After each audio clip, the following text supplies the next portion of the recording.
underground, brother.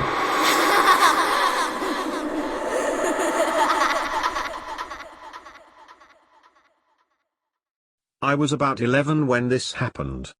My older cousin Daniel, about 13, and I were playing hide and seek outside in my grandmother's yard. She owned a large farm in Tennessee, just over 1,000 acres, and I grew up there my entire life, and so did Daniel, so it was nothing for us to wander off and play in areas that probably weren't very safe for the average kid, but we knew the property like the back of our hand. It just so happened that the day before this happened, a lot of trees were cut down to make room for a new mobile home by the roadside that she intended to rent out for extra income. Daniel and I naturally gravitated toward this new unfamiliar landscape to play because it was something new to explore. All of the trees had been stripped of their branches and placed in logging trucks and hauled off. The branches, however, were all piled in a tangled mess about 50 feet wide and 15 feet tall. They were packed so densely that you couldn't see through them from one side to the other. It was during about the half-hour mark when it was my turn to find Daniel that I began to suspect that he was hiding in the woods deeper than our stated rules allowed. I remember calling his name for several minutes and hearing nothing but a quiet giggle coming from the woods. I was in the newly cut clearing looking into the woods and getting more upset by the minute. Finally, I announced as loudly as I could that if he wasn't going to play fairly, then I was going in to get a glass of tea and watch television with Grandma. I started back up the hill towards the house. It was at the moment I was walking past the brush pile, basically centered beside it, that I heard an unfamiliar voice. "You gave up quickly." I stopped. I called out, "Daniel?" It didn't sound like Daniel, but the voice responded, "Yes.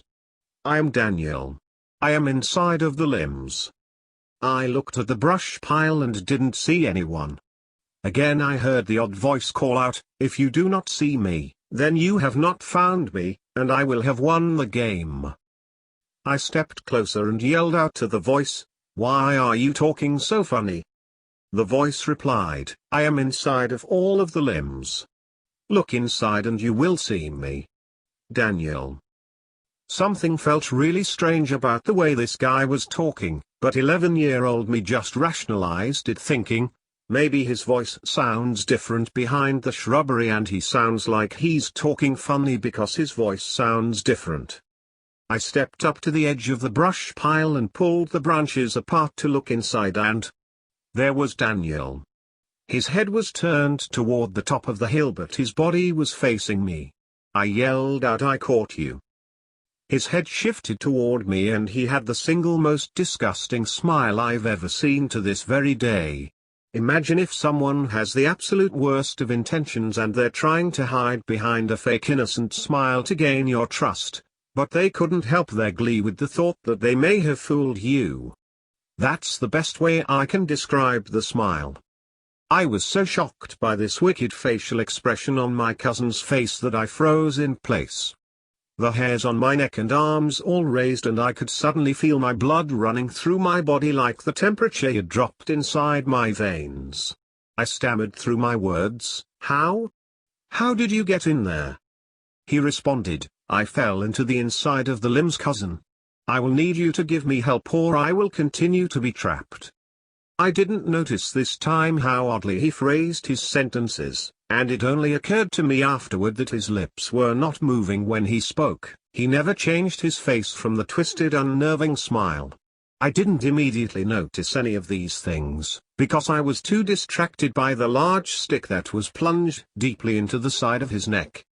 I noticed in that moment that he had a slow, steady trickling stream of blood flowing from the $half-sized stick in his neck and down across his right shoulder and down his chest. That was enough to jolt my feet awake, and before my brain realized I was trying to run, I was already halfway up the hill to my grandmother's house. When I burst through the door to my grandmother's living room, Daniel was curled up in a ball on the couch and crying hysterically. My grandmother was sitting beside him trying her best to get him to explain what was wrong, but all he would say is that there was a little boy in the woods who tagged him when he was hiding and he thought it wasn't really me. He wouldn't say anything else. I was crying and shaken up by this point and told my grandmother what I had seen. She made both of us some lunch and then called my uncle to come pick Daniel up. I stayed at my grandmother's house that night and I bet she asked me what happened 100 times. She asked so many questions it was as if she were committing it to memory. I remember being relieved that she believed me, but at the same time I just wanted her to tell me it was all in my imagination and help me forget about it. The next day, my grandmother set the brush pile on fire, and I watched for hours from the safety of the living room window as it slowly deteriorated into a pile of ash and ember. My cousin never did tell me what really happened to him that day. He refuses to talk about it. I will say this though, he wouldn't talk to me for a year and a half after that day. We were so close when we were little, but that event, whatever the hell it was, it drove a wedge between us that changed our relationship forever.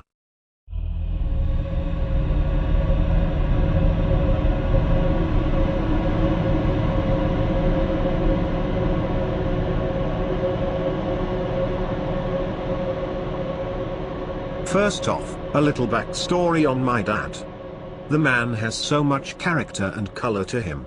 Though he is mostly a chilled-out grandpa at this point whose biggest offenses are the likes of placing a box of dead kittens in the topic hat when the family plays charades at the Christmas Eve get-together.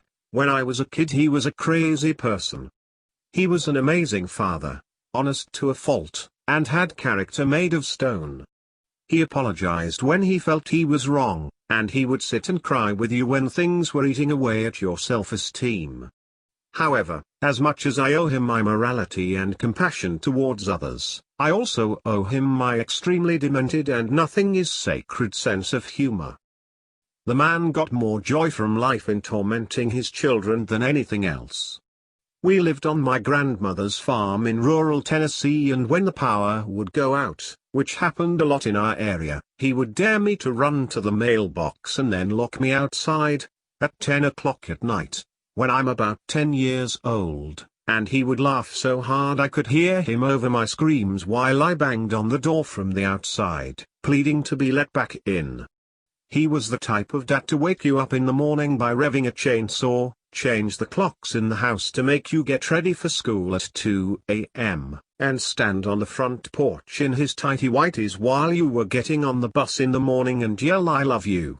I'm gonna miss you so bad," in a voice that could only imply that he was suffering from severe brain damage. In other words, he was always looking for a way to scare you, embarrass you, or just make you have such a crazy unexpected experience that you would be guaranteed to remember him forever. And it worked. I love that man. Now, that was needed for context, and this story takes place in my second to last year on my grandmother's farm.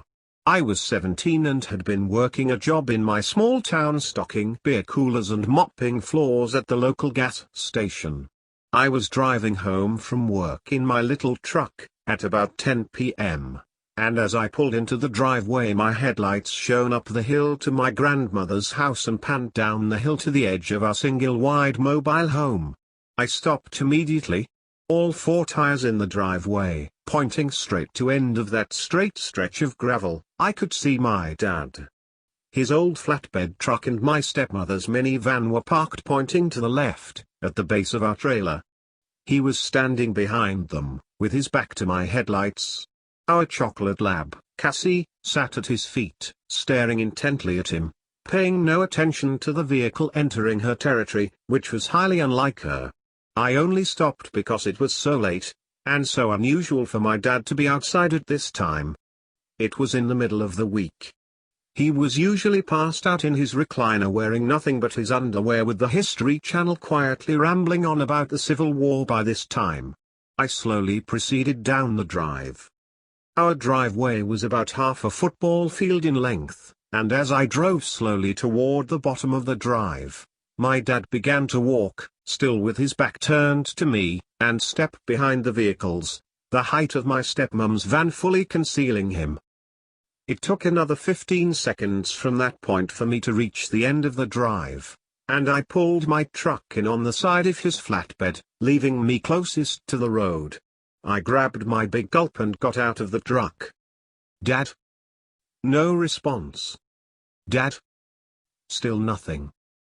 Immediately I got a bit creeped out. But then thought to myself nearly as quick. This dude is trying to scare me again.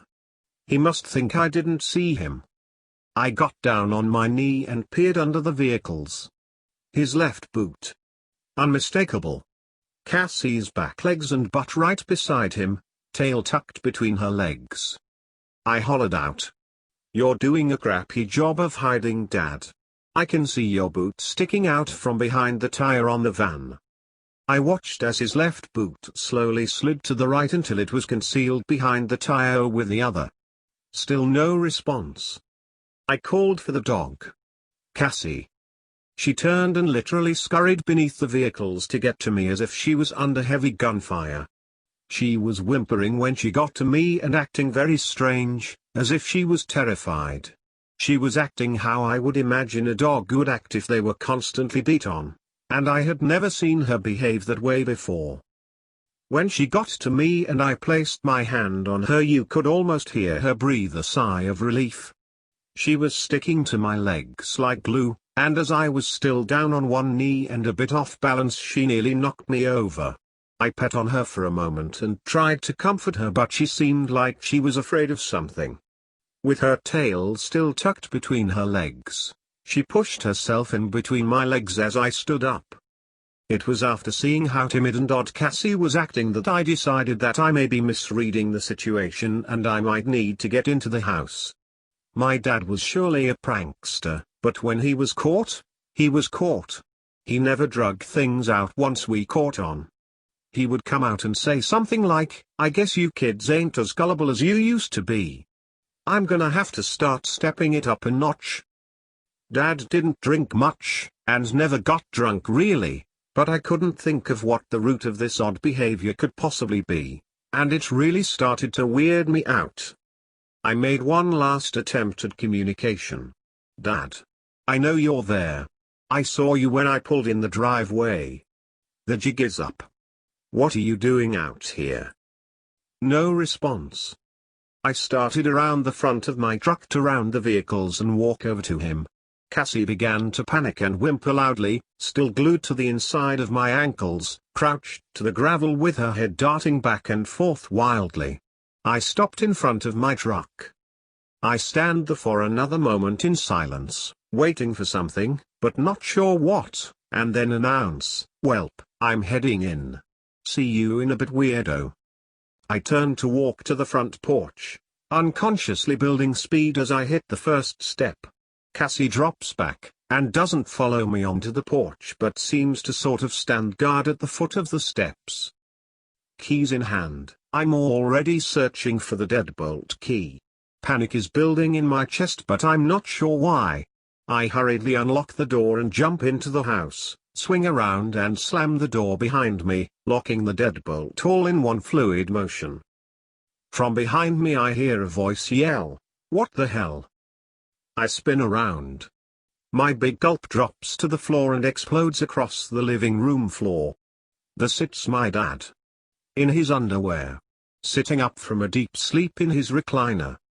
I begin to hyperventilate and yell through gasps of air that there is a man in the driveway hiding behind the van. "I thought he was you. I was talking to him, Dad." I nearly collapsed into the floor. Within 15 seconds my dad is running out the back door of the house with a spotlight and a handgun, still wearing nothing but his underwear. He was outside for what felt like forever. When he came in he was pale as a sheet. He said someone was definitely out there but he couldn't see them. He could hear them running, but when he pointed the spotlight in the direction of the footsteps, there was no one there. Crazy thing is, our trailer sat at the front of a 150-acre cornfield, and it was off-season, so everything was tilled down to the dirt.